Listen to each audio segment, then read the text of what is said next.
नमस्कार सर्वांना। मुख्यमंत्री युवा कार्य प्रशिक्षण योजना या योजनेतील बरेच प्रशिक्षणार्थ्यांचं अजून मानधन रखडलेलं आहे।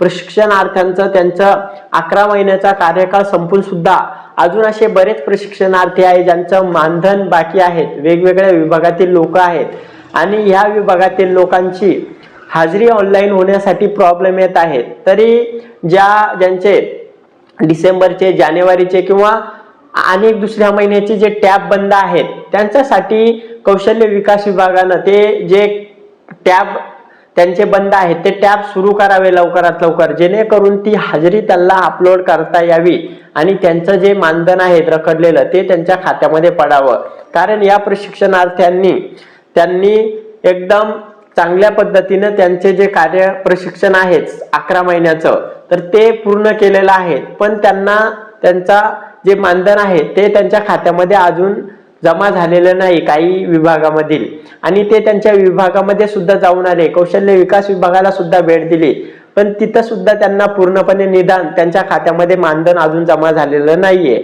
त्यांना उडवाउडीचे उत्तर त्यांच्या विभागामधून मिळत आहे। त्यांना सांगताय तुम्ही वेळेत हाजरी अहवाल जमा केले नाहीये, ते शिक्षण विभागामध्ये असतं, ते कौशल्य विकास विभागाकडून जमा होतं, असे बरेच उडवाउडीचे उत्तर येत आहेत। पण जर प्रशिक्षणार्थ्यांनी त्यांची जर हाजरी ऑनलाईन जर दिसत असेल तर त्या प्रशिक्षणार्थ्यांचं नक्कीच मानधन जमा होणार आहे। ज्यांचं कौशल्य विकास विभागानं ज्यांची हाजरी अहवाल ऑनलाईन झालेले आहेत त्या प्रशिक्षणार्थ्यांच्या खात्यामध्ये नक्कीच प्रशिक्षणार्थी जसं ही आचारसंहिता संपेल त्यांच्या खात्यामध्ये जमा होईल।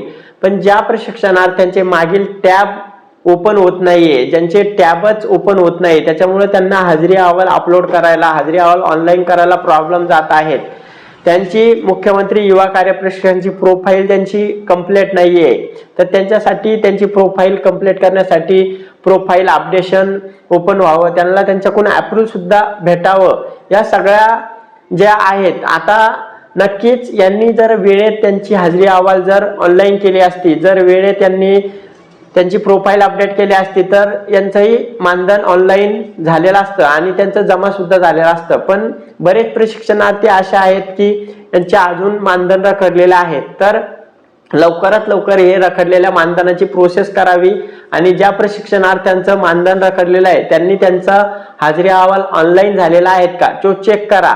जर तुमचा हाजरी अहवाल ज्याही महिन्याचा ऑनलाईन असेल तर ते हाजरी अहवालाचं तुमचं मानधन नक्कीच जमा होईल। पण तुमचं जर मागील टॅब मागील महिन्याचे काही असेल, तुमचे हाजरी अहवाल ऑनलाईन करायचं ते टॅब बंद झालेलं असेल तर तुम्हाला ते कौशल्य विकास विभागाला जाऊन त्यांना ते सांगणं आहे, त्यांना विनंती करणं आहे, त्यांचे टॅब ऑनलाईन करून घेणं आहे, तुमचे हाजरी अहवाल त्या महिन्याचे ऑनलाईन करून घेणं आहे, ते टॅब ओपन करायला लावणं आहे।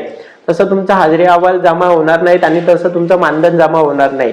यामुळं सगळ्यांनी एकत्र येऊन एक वेळा ज्या विभागाचं ज्या जिल्ह्यामधील प्रशिक्षणार्थ्यांचं अजून मानधन रखडलेलं असेल त्यांनी एवढं काम करा, नक्कीच तुमचंही जे राहिलेलं मानधन आहे ते जमा होईल। आणि ज्यांचं नोव्हेंबर सप्टेंबरचं मानधन बाकी असेल त्यांचं जर ऑनलाईन दिसत असेल तर त्यांचंही जसं आचारसंहिता संपेल तसंही त्यांच्या खात्यामध्ये नक्कीच येऊन जाईल। धन्यवाद।